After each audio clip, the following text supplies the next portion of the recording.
அண்மை செய்தியை பார்க்கிறோம். ஆம்ஸ்ட்ராங் கொலை வழக்கு தொடர்பாக உச்சநீதிமன்றத்தில் ஆம்ஸ்ட்ராங் மனைவி இடையீட்டு மனு தாக்கல் செய்திருக்கிறார். கூடுதல் விவரங்களோடு இணைகிறார் செய்தியாளர் மதியழகன். மதியழகன், வணக்கம். இது குறித்த முழு விவரம்.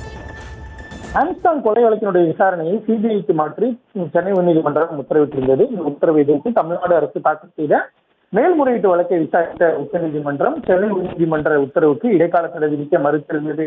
ஆனால் செம்பியம் காவல்துறை தாக்கல் செய்த குற்றப்பத்திரிகையை ரத்து செய்த சென்னை உயர்நீதிமன்ற உத்தரவுக்கு மட்டும் உச்சநீதிமன்றம் இடைக்கால தடை விதித்து சிபிஐ விசாரணைக்கு எந்தவித இடைக்கால தடையும் விதிக்கவில்லை.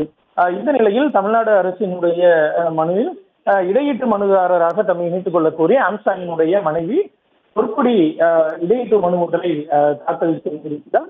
அந்த மனுவில் அரசியல் அழுத்தம் நிறைந்த வழக்கு என்பதால் இதில் சிபிஐ விசாரணை நடத்தினால் மட்டும்தான் உண்மை வெளிவரும் என்று பொற்குடி தனது மனுவில் குறிப்பிட்டிருக்கிறார். மேலும் ஆம்ஸ்ட்ராங் கொலை தொடர்பாக சிபிஐ நடத்தும் புலன் விசாரணையை உச்சநீதிமன்றத்தின் ஓய்வு பெற்ற நீதிபதி தலைமையில் குழு அமைத்து கண்காணிக்க வேண்டும் என்ற கோரிக்கையும் வைக்கப்பட்டுள்ளது.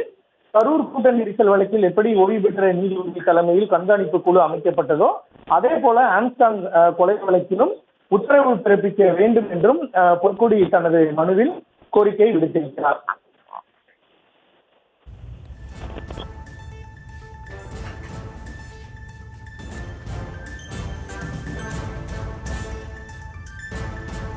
விவரங்களுக்கு நன்றி மதியழகன்.